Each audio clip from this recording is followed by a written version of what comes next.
আসসালামু আলাইকুম। শুভ নববর্ষ। তো এই বিলেত থেকে আমাদের বাড়ির ক্ষেতের নামার থেকে লেডন নিয়ে আসছি। তো লেডন নিয়ে আসার পথে তো আমার এক ভাবি আমাদেরকে এই যে স্পিড জাতীয় একটা জিনিস, এটা পাওয়ার দিয়ে দিছে। তো শুটকি দিয়া অনেক সময় আমাদের তেল দিয়া রান্না করে। তো একসে শুটকি দিয়েও রান্না করবে, আবার আনা তেলও সবজি রান্না করবো 4-5 পদের সবজি দিয়া। তো এই লেটনটা খাইলে আবার শরীর ব্যথা ট্যাথা কমে, এগুলা সবচেয়ে ভালো লাগে। তো রান্নার পাশাপাশি আপনাদের এই পয়লা বৈশাখের আমাদের রান্নাগুলো আমার বোনে করতেছে। তো আমার মায়ের হাতে রান্না আমাদের কাছে অসাধারণ লাগে, অমিত। তা আপনাদের মায়ের হাতে রান্না আপনাদের কাছে কেমন লাগে এটা জানাবেন। এবং 4-5 পদের সবজি দিয়ে রান্না করতেছে, আবার ডাউল ও সাজনা দিয়ে রান্না করতেছে। এটাও কি আপনার রান্না করে খান কিনা এটা কমেন্টে জানাবেন।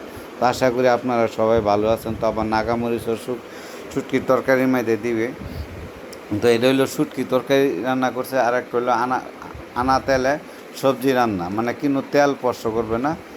তো রান্নাগুলি আমার মায়ের হাতে রান্নাগুলি সবসময় আমাদের চোখে ভাসে।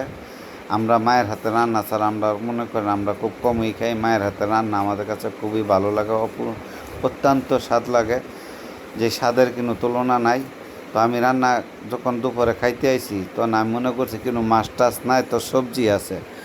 তো দেখেন আমার মায়ের রাঁধছে উস্তাবাজি, কালো জিরার ভর্তা, শুটকির তরকারি, আবার নিরামিষ সবজি 4-5 পদের দিয়ে। এন্দা আবার শাওনে আসছে, শাওনে এসে আমার সাথে অনেক কথাবার্তা বললো, অনেক মত বিনিময় করলো, আমিও কথা বললাম। তারপরে খাওয়া দাওয়া করতেছি, গেলাম খাওয়া দাওয়া করবো কিনা। তো খাওয়া দাওয়া করছিলাম, তো আমি একে করে মনে করেন সব নিয়ে খাইতেছি। শুটকির ভর্তা, কালো জিরার ভর্তা নিয়ে খাওয়াটাও তো দেখেন।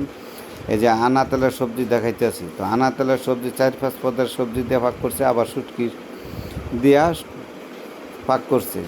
তো পয়লা বৈশাখের খাবার আমার মা বলে যে পয়লা বৈশাখের সবজিগুলো এগুলোই বাংলার ঐতিহ্য খাবার, ওইগুলোই খাইতে হইব। তুমি খাইলে তুমি বুঝতে পারো খাবার মান কেমন। তারপরে মাছটা দিল, মাছটা লইলাম। তো মাছটা হলো পাঙ্কাশ মাছ, আমাদের কাছে খুবই ভালো লাগে পাঙ্কাশ মাছ। তো আমরা পাঙ্কাশ মাছ রান্না অন্য রকমের রান্না।